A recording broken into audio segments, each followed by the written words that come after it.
Hey, Cavs fans. Welcome to the Cavs Pick and Roll Podcast, the podcast for diehard fans by diehard fans. I'm Alex, and I'm here with Corey. What's up, Corey? We are still alive. We survived, Alex. Had no doubt, never a doubt. No doubt. No doubt. I bet you wouldn't have predicted though before that series started it was going to be, man, as close as a battle as it really was. It was two evenly matched teams that really slugged it out to the first six and a half games of that series, right? The Cavs finally kind of showed some dominance second half of game 7, which we're going to get into and break down, and Cavs make it on the other side. But man, Alex, it was not easy getting there. Not Yeah, easy. you know, they were always that inferior team from the North. Never had a chance. the Man, can you imagine being a Raptors fan? It must be like what Cleveland fans felt like during the Jordan era, where you just never got past that team. Mhm. And what's crazy is we're way past LeBronto and all that stuff, right? And they still just can't get past the Cavs. But I'm glad that we still continue that tradition. Sorry, Raptor fans, not really, but yeah, your season's done once again as the result of the Cleveland Cavaliers. Good Yeah, effort, A for effort. Raptors played a good 3.5 games. They really did, though. In all seriousness, hate the Raptors with a passion. Multiple reasons. I've talked about that for years on the podcast, but I'll give them props for the effort that they gave in that series. They didn't have their starting point guard for the entire series, and for the last 2 games, they didn't have arguably their best player on the team in Brandon Ingram. The Cavs know all about being shorthanded in the playoffs, and this is one of the years in a long time, Alex, where the Cavs weren't shorthanded, and it was still a battle. Yeah. So, I'll throw some props to the Raptors for that. Yeah, I mean, the Cavs had everybody healthy. The Raptors didn't. I mean, they were missing Quickly and Brandon Ingram. Mm-hmm. But, I mean, the stats would say that the team played better without Ingram. But I think anybody that watches basketball knows that's just not true because he is his own orbit out there on the court and he draws guys to him, right? So Absolutely, but absolutely. that's just how the playoffs are. Like Yeah, sometimes you're healthy, sometimes you're not. You know, unluckily we've not been healthy the past 3-4 seasons in the postseason. So it's about time we're here and we're healthy. we're here and we're healthy. We had to scrap to get there, but we did survive the first round, and we're still healthy, Alex. On top of it, right? So let's break down Game 7 a bit. It was definitely a fun watch once the Cavs kind of got going and started to pull away in the second half.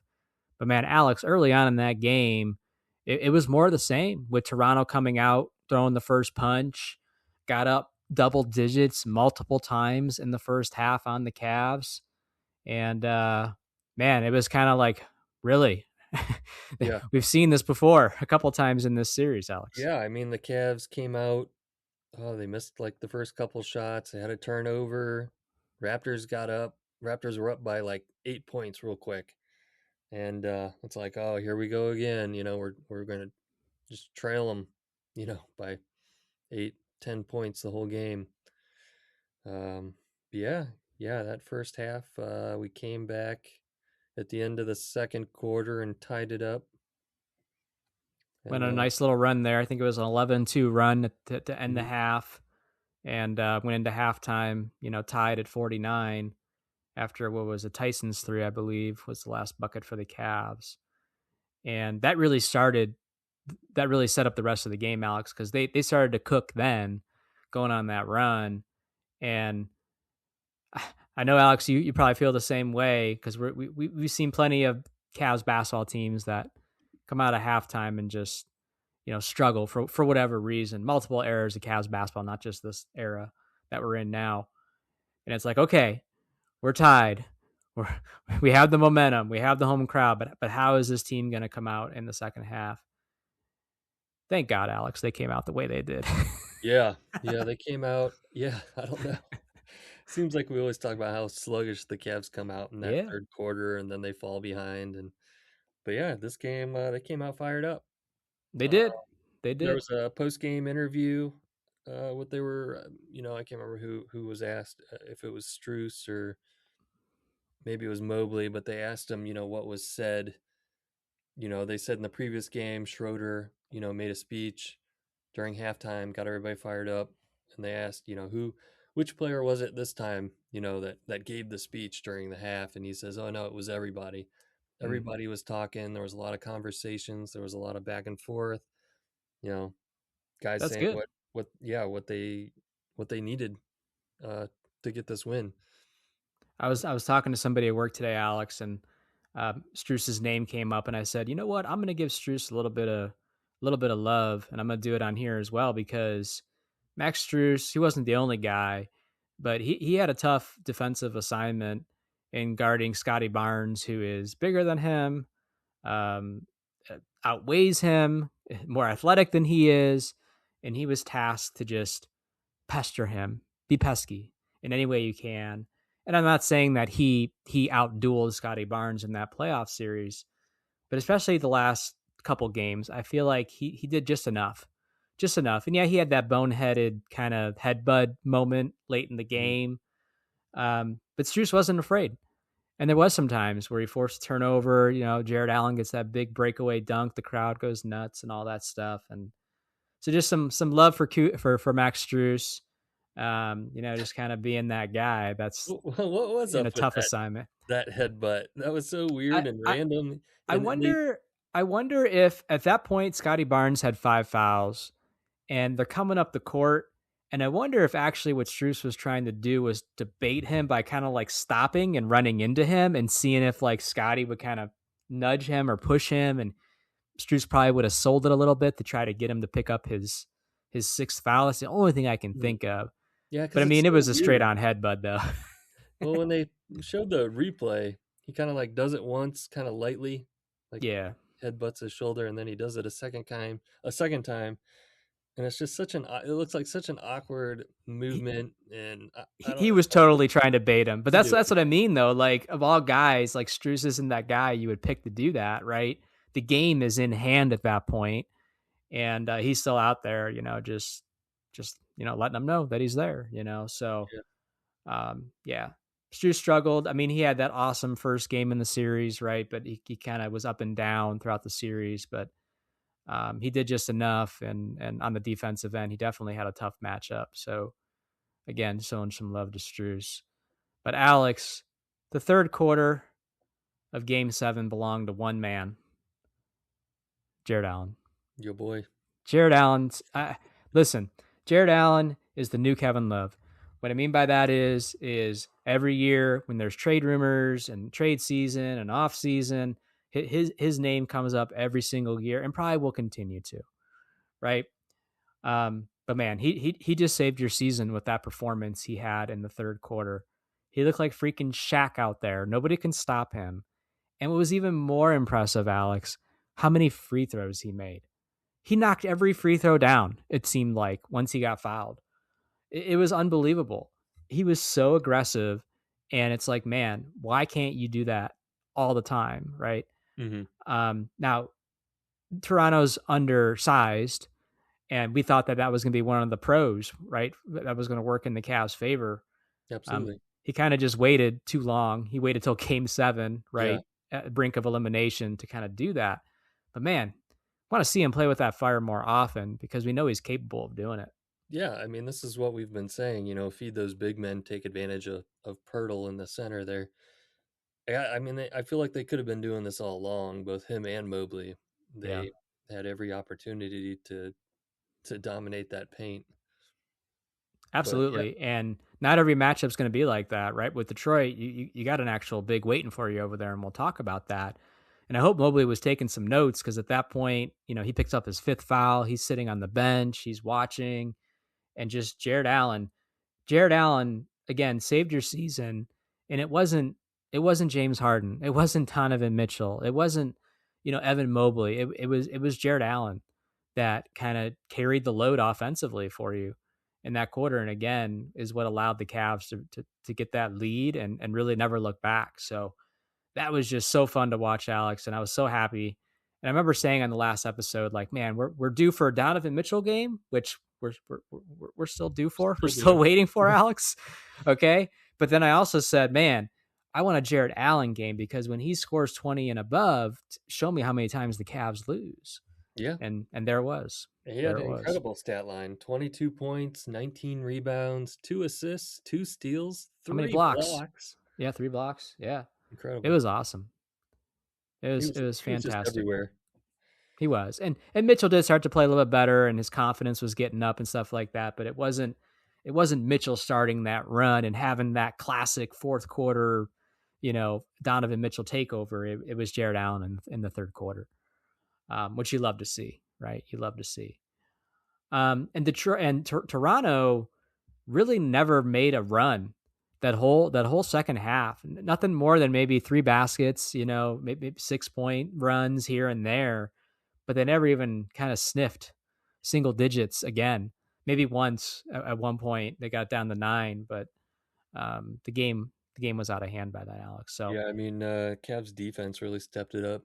I mean, you could just they tell did. they were guarding the perimeter quite a bit more. I mean, they were just flying around the court. I mean, Love it. they were being pesky, locking them down. It's it feels like they were finally playing Cavs basketball this series. It's like Absolutely. we've And, been and waiting for them to play this way, the way that we know that they can play. They finally did it. and hopefully they learn from that. I mean, like obviously you don't want series to go 7 games because there's the risk of injury and your guys being tired. And look, the next game is the day that this is coming out. I mean, they only got a 24-hour, 36-hour rest, and then they're getting ready to play again. So obviously you didn't want it to go that long. But my hope is okay. You didn't win on the road yet, but you just went through a grueling series. Hopefully and that was only the first round. Hopefully you realize what it took to do to get out of that series and the mentality you need to have every single game the rest of the way. Otherwise, you might not be so lucky, moving forward. So hopefully that's a learning experience. They can grow from that and just keep on building from that. I think so. This group, it's a pretty fresh group, right? With It Harden should and be. Ellis and Bryant, and Struce just came back, and yeah, I mean this is the kind of thing that they need. They need a little adversity. They need to be a little battle tested. So I think Yes. I think overall it was a good experience for them. Hopefully it didn't wear them out too much. Everybody just seemed so exhausted in those post game interviews after that game 7.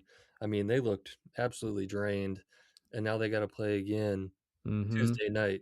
On So the road next couple yeah, nights. And Kenny did shrink his roster or his rotation down a bit. Only played 9 guys. We haven't seen Keon Ellis for a couple games now. Thomas Bryant, who played in some earlier games in the series, didn't get any run in this game. So yeah, he definitely shrunk his rotation. It'll be interesting to see what happens in the next matchup against Detroit. Another thing I kind of noticed was, man, the crowd was into it. It was awesome. Did you hear the USA chants? yeah, USA. Yeah, that was kind that of was funny. entertaining considering, like, I don't even know, is there anybody on the Raptors that are even from Canada? Like, I don't know. It's just one of those things you don't think about. You just I think yell there it out. is. Might be, you can't, only a handful, right? Um, but that was kind of entertaining. And the Cavs fans, they always do a good job, right? But they were very lively, especially in the second half when you're starting to celebrate and you're just having fun with every basket. Toronto just went ice cold and could not get anything going, and the fans were loving it. RJ Barrett is Okay, actually from Toronto. okay, all right, all right. I knew there was because I remember the announcer saying something about winning in front of your home crowd. Yeah, I couldn't remember who they were talking about. I'm looking a little bit closer at this box score, and man, I didn't realize that Struce grabbed 8 rebounds, had 5 assists, along with his 12 points. He finishes with a plus 20 for the game. So yeah, Struce had a real good game. Donovan Mitchell, 22 points. James Harden, 18 points. Um, you know, nothing crazy there. Yeah. I think if they can find a way to have their more normal numbers, 25, 30 points each or whatever, man, they're gonna be a handful for any team.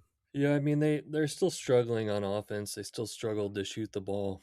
They Then, did. but, the Raptors are the fifth ranked defense. Yes. Yeah, and it was a smart strategy. They put Scotty Barnes on Donovan Mitchell, who's what got 6 inches, Oh, 5 yeah. inches on Donovan. So it was hard. Donovan couldn't really shoot over top, and it was hard to get around him because Scotty can also um, keep up with you as well, right? And his length can make up for if you do get by him. So Donovan actually, he wasn't able ever to actually get comfortable, and that obviously affected his play. But hopefully, those guys can figure it out because we're going to need them, moving forward here. Yeah. So Kenny has the roster narrowed down to 9 players that he played pretty significantly. He did. Are there any players that you're surprised he didn't play, or any that you're surprised that he is giving minutes to? Yeah, yeah. I think my pick would be Keon, only because again, you don't. It's not that he's not capable of scoring. He can knock down a three ball. He can get to the rim. He could do some things. You don't need to run your offense through him, though. Obviously, and just what he brings on the defensive end. Again, I applauded Max Strus for his effort in this game. Keon's like that every time he's out there. He's always out there trying to be pesky and give an effort right on the defensive end. So I was a little bit surprised he got trimmed from that rotation. If there's anybody that I was surprised got a bunch of minutes or has remained as much in it probably would be Schroeder Hmm. to me. But at the same time, you're limited. Like you're not going to probably throw Craig Porter out there. I don't want to do this Donovan Mitchell point guard stuff. I've talked about that. I hate the Donovan Mitchell point guard stuff. You really don't have options. And listen, Shooter arguably helped us win one game, right? Game 5. Right. Threw away game 6 by making a bonehead, pass at the end of the game that forced a turnover and gave Toronto the ball back. He's just he's capable of doing things, but I'm always a little bit nervous because I don't know what version of him I'm gonna get. So, Yeah. but again, you're limited as far as backup point guard options. Yeah, I agree. Keon Ellis, I would have liked to seen Keon Ellis get some minutes just to see what he could do because he is such a pesky defender. On the flip side of that, he is a little small compared Hmm. to who's he gonna he can't defend. He's probably not gonna be able to defend Scotty Barnes. He's probably not gonna be Hmm. able to defend RJ Barrett. Who out there can he really defend? Maybe Jamal Shed. Shed, yeah, maybe Shed, who was making some. I mean, Shed had some pretty good, decent games. He didn't do much in Game 7, but he was definitely a factor in some of those games. I would have liked Um, I would have liked yeah. to seen um Thomas Bryant out there for a few minutes just to grab some rebounds, throw some elbows, clear Hmm. out the paint. Yeah. Uh, as Yeah. far as who I'm surprised got s- so many minutes, I would say Jalen Tyson, I guess, just because he is kind of the young, inexperienced guy, and he wasn't getting that many minutes towards the end of the regular season. Hmm. So I'm a little surprised that he, you know, was getting pretty much 20 minutes a game. Yeah, I'm not disappointed though that he's getting the run. He started off slow in this series. Had a couple games with foul trouble, but he's calmed down a bit. And again, you're never going to run your offense through him. But what I like about Tyson is, when he catches that pass at the 3 point line, he's capable of knocking down that shot. Is he going to hit 5, 6 of them in a game? Probably not. But he's capable of knocking down a jumper for you, right? Hmm. And he hasn't been a stellar defender in that series, but we all know that he's capable. He's athletic, and we always know that the effort's there too. So we'll see. We'll see what happens. We're moving on to a new series. We'll see if Kenny tinkers, if Tyson's minutes continue. Or Cade Cunningham's waiting for us. I can see Tyson. I can see Struce. I can see Keon all getting their chance at Cunningham. And when you want to go big, you throw Dean Wade at him, right? So Kenny's going to have a lot of options, and again, really just it just speaks to the depth of this team. To be honest with you, like there's so many possibilities and combinations. You kind of just at some point have to kind of stick with something. You can't experiment forever. But that's the luxury that Kenny has right now, is that he can sit some of these guys because he has other guys that are also capable. Yeah, yeah. Speaking of 3-point shooting, Sam Merrill. I'm still waiting for Sam Merrill to get hot again because Yeah, been I need a Sam Merrill a little game. cold all series. I need a Sam Merrill game, 5 threes. Yeah, 20 plus points. Waiting for that as well. I'm with you there. He hasn't really been able to get going yet. So we'll see. Alex, I don't really want to talk game 6, but man, that shot by Barrett was insane. That was ridiculous. I We got just so lucky. that last few minutes of that game, man, it's like I don't remember what our timeout situation was. If we only had one left, we had multiple. I wish we would have called a timeout and advanced Yeah. that ball so Shooter wasn't put in that position. Harden kind of gets the ball, kind of holds it for 2-3 seconds, nonchalant. Okay, Shooter, you got 4 or 5 seconds to get, past half court. And, if he just would have held on to it for another 2 seconds, 3 seconds, they would have been forced to foul him. Instead, he kind of dumped it to an unsuspecting Cavs player, goes out of bounds. And, the rest is history from there, right? He wasn't across midcourt yet. He just got across when he made that pass. He just got across. Pretty positive. Pretty positive. Maybe I'm wrong, but I felt like he just got across. I think that's why he had to pass it, because he was about to get that 8-second. But I can't remember. Yeah, I mean, either way, they should not have let that game slip away. They should not let that game slip away They had because the lead. There was only a few seconds left. All they needed to do was run out the clock or hold on to the ball. Yep. I wanted to see them. Listen, it was fun watching that game. Crowd, home crowd, all that stuff. That's great. But I wanted to see them close it out on the road just to prove that they could. Right? They had a couple close. I mean, all the road games, the Cavs were in it. Even the first road game, yeah, they end up losing that game by double digits, but they were in it till about 5 minutes left, and then they just let it slip away. The other games are much closer and very winnable games for the Cavs. It would have been great if they would have closed that game out on the road, would have got a little bit extra rest, but also again just proved to themselves that they can do that. So, but hey, we're at where we're at. And again, we're still alive, so they'll have opportunities. They got 2 opportunities coming up this week, Alex, to try to get a win on the road. So, anything else, Alex, from your perspective, Cavs Raptors series before we move on? I'm trying to think anything else that happened. Really, there was a mix-up with Jarrett Allen. Jarrett Allen telling them all to go home. Yeah, which was funny. That was when he was in beast mode. Yeah. There was that Harden taking out their coach. Just where he like kind of weirdly stumbles forward and just right.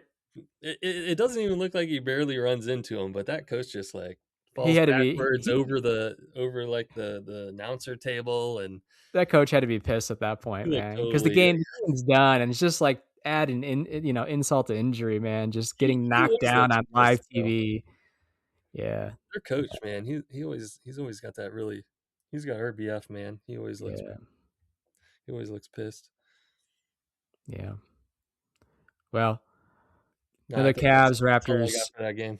Yeah, another Cavs Raptors series in the books. The series continues of the Toronto Raptors never winning a playoff game in Cleveland, which that's kind of cool. I kind of like that. And Cavs move on. So the Cavs now match up, obviously everybody knows by now, against the number 1 seed, the Detroit Pistons. The Cavs know the Pistons very well, right? In the same conference, play them 4 times every year and all that stuff. Won't call them a rival or anything like that. But the Cavs should be familiar with the Pistons, and I'm sure they've been scouting them all year. But Alex, they do got to kind of flip a switch here pretty quickly. But if I'm being honest, at least on the surface, I think it's going to be more of the same. I think they're going to get more of a gritty style opponent because like the Toronto Raptors, Detroit Pistons don't have two, three, multiple superstars waiting on that team over there. It's kind of just a group of guys that play well together, they gel well together, and they're not household names, but man, they won a lot of basketball games, and they're capable of being a solid, gritty team. Yeah, yeah, that's that's what makes those types of teams tough, right? They just all play well together, and it's like, okay, you can guard Cade Cunningham, and who else are you guarding? But at the same time, it's like, okay, Cade Cunningham is their number one option. Hmm. Who's really their number two? Is it Well, Tobias yeah, Harris? Is it Duncan Robinson? I You think know, it's one of those teams where it's somebody different every night, right? It could be someone like a Tobias Harris, a veteran who's been around for a long time that can still light it up. It could be someone like Dennis Jenkins, who I remember lit us up in one of our regular season games. It could just be a random person, kind of like how the Cavs are, right? Like it could be Sam Merrill one night, it could be Jarrett Allen another night, it could be Donovan Mitchell, Jarrett Allen. But I kind of like you calling that out because my guess would be the game plan is make those other guys beat you, right? There's definitely not a 1-2 punch, at least not a consistent one. So the strategy should be pretty simple. Smother Cunningham and make those other guys beat you. I hmm would think, right? yeah. But they Normally, do I think, have they do have some solid players over there. Jalen Duren, a freak of nature as far as like his build and just man, 6'10", 250, just a big, like Jarrett Allen will be the undersized big in that matchup, right? And he's really kind of blossomed as a nice player for them. He's averaging 19 points, grabbing 10 rebounds, so double guy. Um, you already called out Tobias Harris. I can never say is Oscar Thompson. Man, when we played against them in the regular season, he was solid and doing some things out there. And then they just have some other glue guys, and we can't forget about Karis LeVert and Javante Green, some players that the Cavs are very familiar with as well. I feel yeah, like they're a little bit deeper of a roster, especially when it comes to experience being in the NBA, being in the playoffs, and some of those guys have been around for a little bit. And then I can't forget JB, yeah. JB We Bickerstaff. better not lose to JB. Oh man, This is why JB got fired yeah, because he yeah, couldn't take really, us this far. yeah. So Alex, from your perspective, what do you think the Cavs need to do in this series against Detroit, um, to make it an interesting series and ultimately get past them? I feel pretty good about this matchup. I know, everything I've read and everything I've seen since the matchup was solidified yesterday is that Mm-hmm. the Cavs are heavy underdogs here. Detroit's definitely the favorite from everything I've looked at as far as, betting odds and ESPN I think has Detroit at 71% favorites.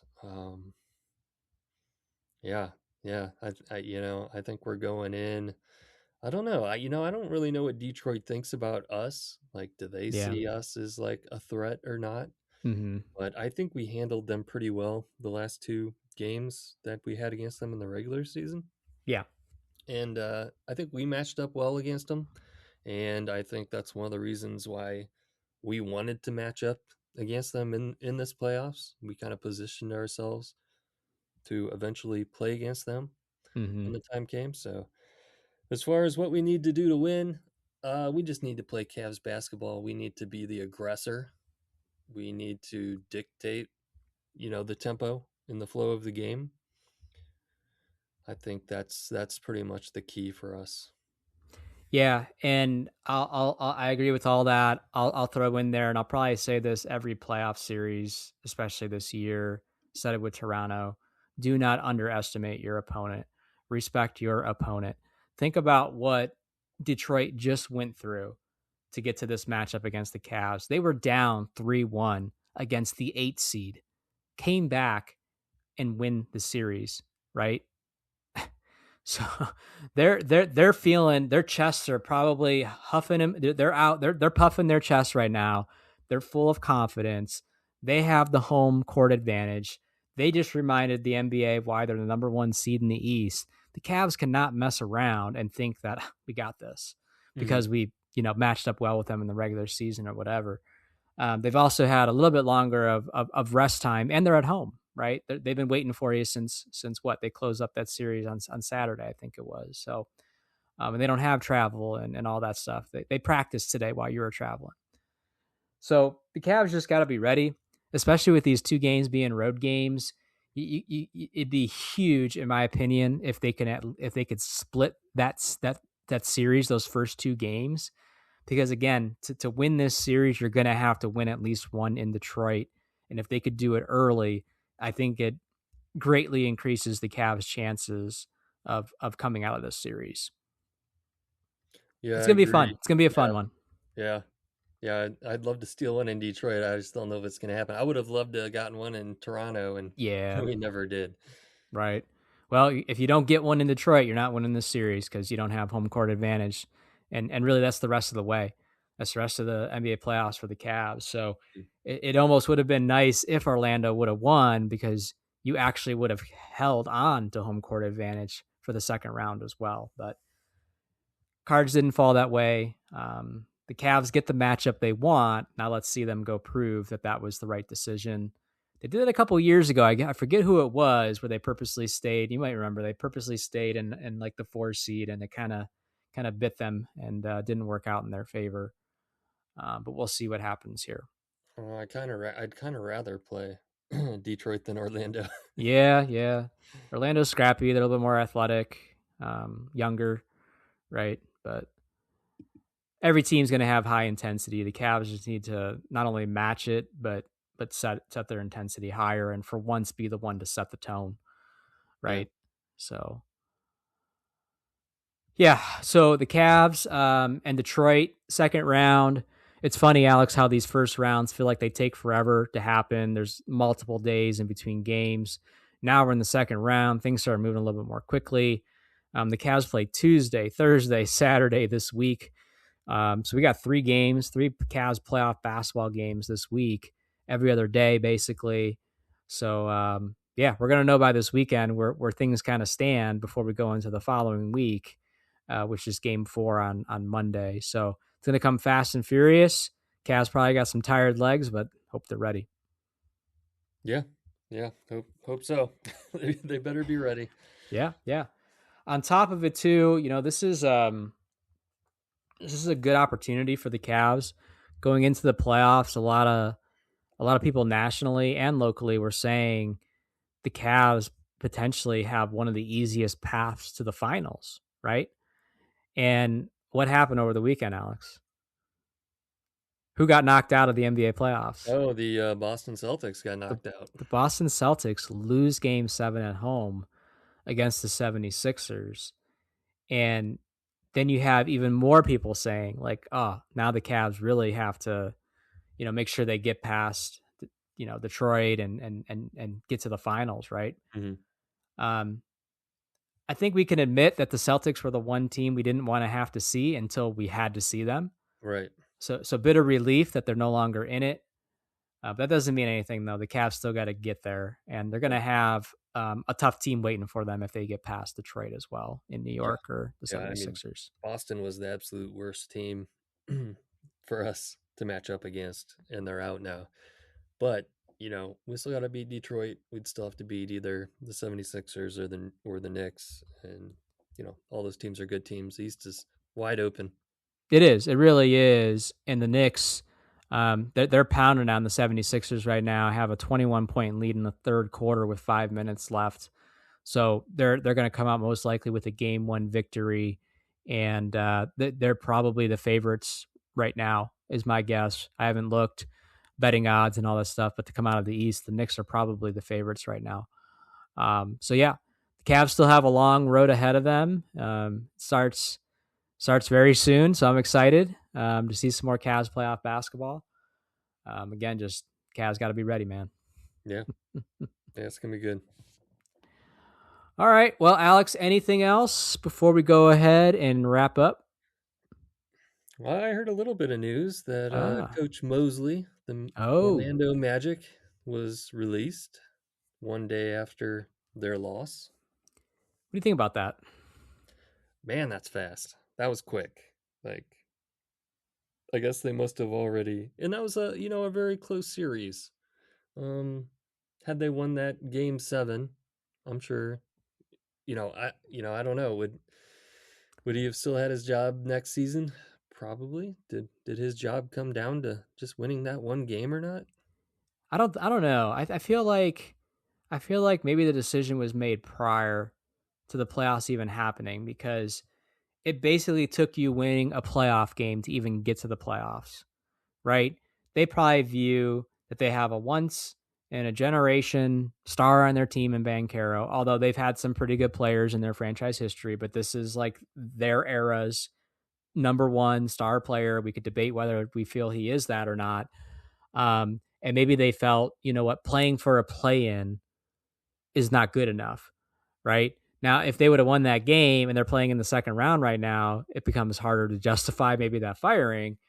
But maybe they felt like, even though, yes, they basically had 3 successful seasons with making it to the playoffs, they're just not getting over that hump, right? Like, imagine if Kenny loses this series to Detroit.